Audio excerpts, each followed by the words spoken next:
ઉનાળો આવતા જ નાના બાળકોથી લઈ મોટા સુધી બધાને તડકાની લૂ લાગી જતી હોય છે. તો લૂથી બચવા માટે આજે હું તમારી સાથે શેર કરવાનું છું કે સોડાનો સાબુ જો તમે એક વખત આને બનાવી લીધો ને એટલે આખા ઉનાળામાં તમને આ તડકાથી લૂથી બચાવશે અને આ કેમિકલ ફ્રી સાબુ છે. તો ચાલો બનાવીએ. તો એના માટે આપણે 250 ગ્રામ જેટલો કેસોડો લઈ લેવાનો છે. તે માર્કેટમાં આસાનીથી મળી જાય છે. હવે કેસોડાના ફૂલની જે નીચેનું બ્લેક પોર્શન છે તેને કાઢી લેવાનું છે અને એ ગ્રાઇન્ડિંગ જારની અંદર આપણે આને નાખી અને એકદમ ચાલુ બંધ કરીને ક્રશ કરશો એટલે આ રીતનું દરદરું ક્રશ થઈ જશે. હવે આની અંદર આપણે 2 એલોવેરા લઈ લેવાના છે. તેને છાલ ઉતારી અંદરનો પલ્પ જે છે તેને આપણે ગ્રાઇન્ડિંગ જારની અંદર નાખી અને ફરી એક વખત ક્રશ કરી દેવાનું છે, જેનાથી આની અંદરથી રસ બધો આસાનીથી નીકળી જાય. હવે એક બાઉલની અંદર આપણે કોટનનું કપડું રાખી જે ક્રશ કર્યું છે તેને રાખી અને આ રીતની પોટલી વાળી લઈશું ને એટલે આની અંદરથી બધો જ રસ આસાનીથી નીકળી જશે.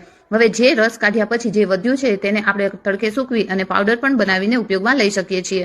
હવે આની અંદર આપણે નાખવાનું છે અજમીનના ફૂલ જે આપણા શરીરને ઠંડક આપે છે અને 4 ટેબ્લેટ આપણે ભીમસેન કપૂર લઈ લેવાનું છે અને એ કપૂરને આપણે હાથેથી આ રીતે કરશું ને એટલે એની અંદરથી એકદમ સારો પાવડર નીકળી જશે. તો હવે બધી જ મિશ્રણને આપણે મિક્સ કરી દેવાનું છે. 500 ગ્રામ જેટલો આપણે સાબુ બેઝ લઈ લઈશું એને આ રીતે કટ કરી લેવાનો છે. એક બાઉલની અંદર ટ્રાન્સફર કરી ઉકળતા પાણીની અંદર આ બાઉલને રાખી દઈશું એટલે આસાનીથી ઓગળી જશે. જો તમારે સાબુ બેઝ જોતો હોય તો તમે ડાયરેક્ટલી મને મેસેજ કરી શકો છો. ત્યાં હું લિંક શેર કરી દઈશ એટલે તમને આસાનીથી મળી જશે. તો આપણો સારો એવો સાબુ બેઝ મેલ્ટ થઈ ગયો છે. હવે જે મિશ્રણ આપણે બનાવ્યું છે તે મિશ્રણને આની અંદર નાખી સારું એવું મિક્સ કરી દઈશું.